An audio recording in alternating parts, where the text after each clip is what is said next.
Hotep à tous, bien-aimés frères et sœurs, Donald Trump donne 48 heures à l'Iran pour que toute la population iranienne quitte Téhéran.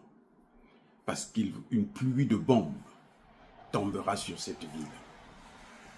Et bien entendu, d'autres villes aussi. Parfois, quand il dit dégager l'Iran, Téhéran, en fait, c'est pas Téhéran qu'ils vont bombarder, ils vont bombarder une autre ville. Ça, c'est connu, c'est des menteurs.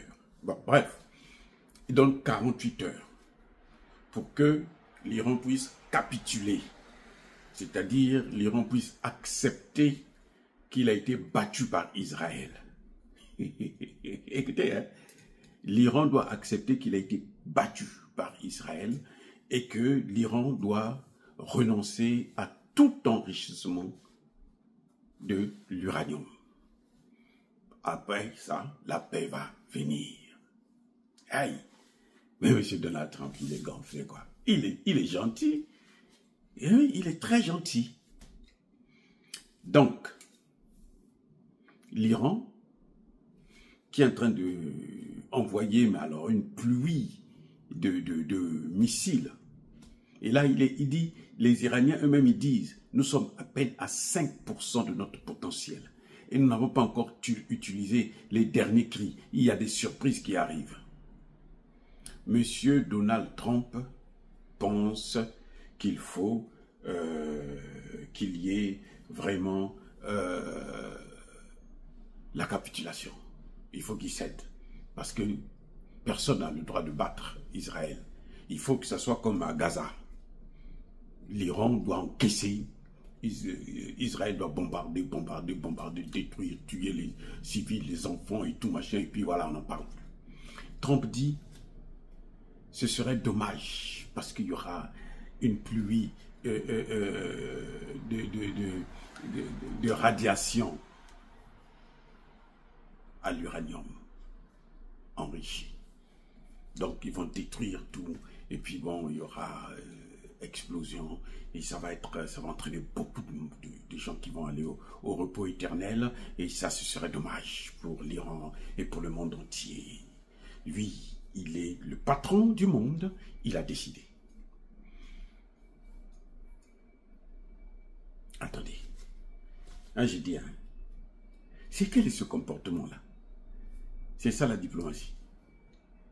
Il dit, il n'y a plus de négociation. Et Trump dit, il n'y a plus de négociation. Maintenant, ce que nous voulons, nous, ce que Trump veut, c'est la capitulation. Tu dois dire que tu ne peux pas te battre avec Israël.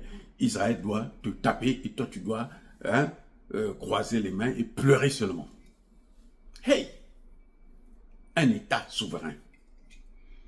Eux, ils se battent pour l'Ukraine. Hein. Ils disent l'Ukraine doit se battre jusqu'au dernier Ukrainien. Parce que c'est sa souveraineté. Mais avec l'Iran, il dit, ça, toi, tu ne dois pas répondre. Et il envoyait plusieurs navires. Que fait l'Iran? L'Iran dit qu'il a une surprise. Une surprise, une petite surprise. Il a la chose en question. Les amis, tu n'as pas ça. Tu ne peux pas faire ce que l'Iran fait. Il dit qu'il a la chose. Avec la Syrie, Bachar al-Assad avait demandé, quand on l'avait accusé d'avoir utilisé les armes biologiques. On ne sait pas si c'est vrai, parce que eux, quand ils disent que non, toi tu as ça, même si ce n'est pas vrai, il faut seulement que le monde entier accepte. Maintenant, Bachar al-Assad a utilisé, aurait utilisé. On dit à Obama, il a utilisé, tu avais donné l'ultimatum, vas-y. Vous savez quoi? Obama n'a jamais attaqué. Donald Trump veut se faire humilier. Vous savez, chez nous on dit, il y a un corps qui est en train de passer. La famille est en train d'aller accompagner leur type à sa dernière demeure. Et puis, il y a un voisin qui est là, chez lui, il dit, oh, amenez-moi ça, je vais d'abord pleurer. Ça ne se fait pas. il en vient, maintenant on lui laisse ça, et puis les parents s'en vont. Il dit, ah, tu veux pleurer? Tiens, tu finis de pleurer, tu vas enterrer, nous on s'en va. Les amis, l'Iran a dit qu'il ne va jamais être intimidé par qui que ce soit. Et l'Iran demande aussi aux Israéliens de quitter la ville, notamment Tel Aviv, la capitale, Tel Aviv, là. Ils doivent quitter là-bas.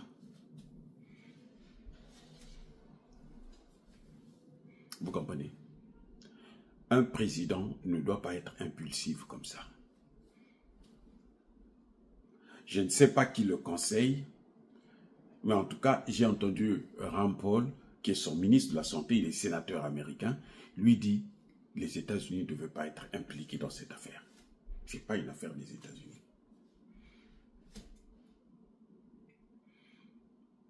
Voilà. L'Iran défie les États-Unis. L'Iran met les États-Unis à l'épreuve. L'Iran veut qu'ils puissent affronter les États-Unis. Je vais vous dire une chose. Ce n'est pas la première fois que les États-Unis affrontent l'Iran. Mais la guerre entre l'Iran et l'Irak, c'était qui? Ce n'est pas les mêmes États-Unis. Hein? C'est ça les États-Unis. C'était pas quelqu'un d'autre, c'était les États-Unis d'Amérique. Iran, Irak, États-Unis. Comment ça s'est terminé? L'Iran n'est pas resté debout 8 ans. 8 ans. Israël combat toujours des milices. Et c'est les milices, les petits groupes là, qui n'ont pas d'armes sophistiquées, et puis ils viennent, ils bombardent, ils expérimentent leurs armes. Je vais vous dire, on annonce plusieurs avions cargo venus de Chine et de Russie. Vous savez où est-ce qu'ils ont atterri? À la base russe, en Syrie.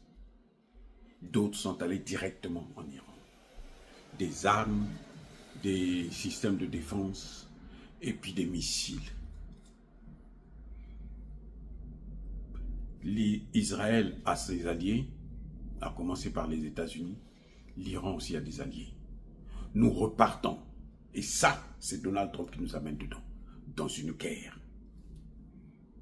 La guerre froide, là, maintenant elle est chaude. Les amis, soyez bénis.